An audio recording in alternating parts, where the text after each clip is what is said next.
Good evening, commissioners, and I'm a Hermitage Panther.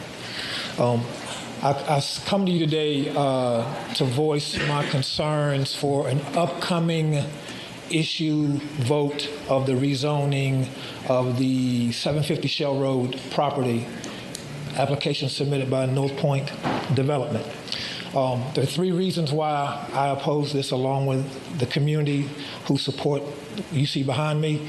Number one, this proposal lacks what we feel is equity in planning, that no input from the community has been solicited since the land use amendment hearing in 2017 regarding future infill development of the site.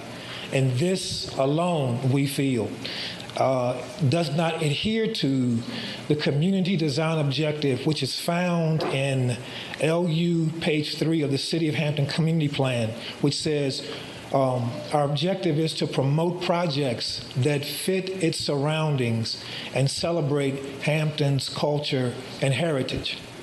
Secondly, we feel that this proposal perpetuates the exploitation of black communities. Now, rezoning it from residential to commercial will diminish property values as well as future investment potentials within that community. It places an unfair environmental burden on the black community. Environmental justice is not just smokestacks, trucks, and cars. Environmental justice focuses on two criteria: one, communities of color, and two, low-income communities. Those two factors determine whether or not something is environmentally justice issue already. So being since that section of town is low-income and primarily black, it already identifies itself, this proposal, as an environmental justice issue. And thirdly, we feel that fair treatment has been absent throughout the entire process, and that communicates an unethical and unconcerned attitude towards the black community. I would close with this, in the words of Representative Benny Thompson. What we feel this rezoning proposal does is the profiteering off the poor. It's like Robin Hood in reverse. You take from the poor and you give to the rich. Thank you. Thank you.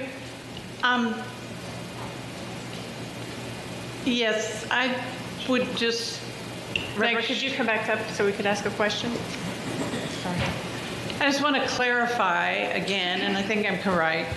We have, as a planning commission, not received anything.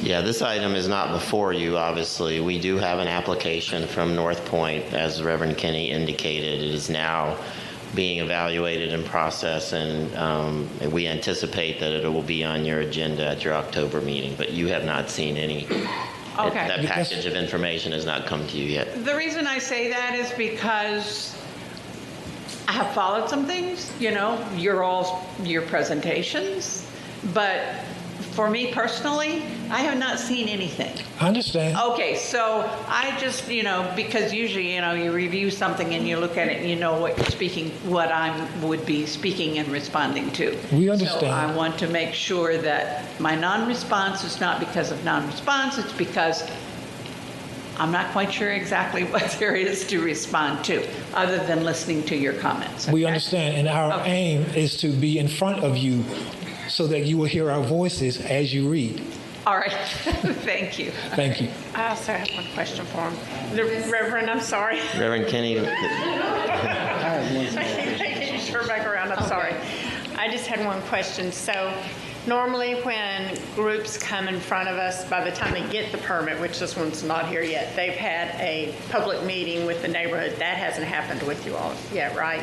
We've had several meetings with North Point and some of the other community persons, but the meetings were not designed for community input. The meetings were designed to tell us what was going to happen. Okay. And there's a distinction in the two. Mm-hmm. There definitely is. Which is why we said equity and planning is lacking. Okay, thank you very much. Okay, you are in. Reverend, I have a quick question. Not question, I don't know if it's a question or a statement. As commissioners, we all try to separate ourselves from personal feelings and try to look at what's best for the common good of all communities. I take personal interest in some areas because I live close to where you're talking about. I know the history of that. that piece of property, and I understand where you guys are coming from. The building that was there is gone now. It's my next door neighbor was one of the first beauticians that taught kids how to do hair there. So I can understand the history that you feel that is associated with it. My question to you is, if the building is gone, the facility is gone, what would you guys like to see happen there? Well, first of all, if you look at the history of the building and the school and what it meant, Right. life, hope, advancement, we would like to see something in the land that preserves the history and the legacy of what the building represented for us as people. So something along the lines of education that allows people to grow, to learn. A cultural arts center that values the history so that our children can learn more things about themselves. Opportunities for development of skills along those lines. Warehousing, manufacturing, wholesale distribution, those things aren't really, in our opinion, are going to preserve the legacy of what the school meant for a lot of people who ventured through, who lived in the neighborhood. So we would like to see something that's going to promote life and hope for those coming up in the next generation. Job skills, things along those lines, as opposed to just erecting warehouses. And then you have all of the other stuff that comes along with warehouses over the years. Trucks, infrastructure problems, diesel fuel, fumes that promote health challenges later on down the road. So our concern is not to exacerbate health in a bad way, but it's to promote life in a more spiritual and intellectual manner for the next generation coming behind us. That's what we would like to see. Green space, something where children, if we're talking about parks and recs, and I'm probably over my 3 minutes, but since you asked the question, green space where our children will be able to stimulate their minds in some kind of environment that's going to be productive. So that's what we're looking at, not just dumping warehouses and tractor trailers and trucks and all that stuff in there. So I hope that answers your question.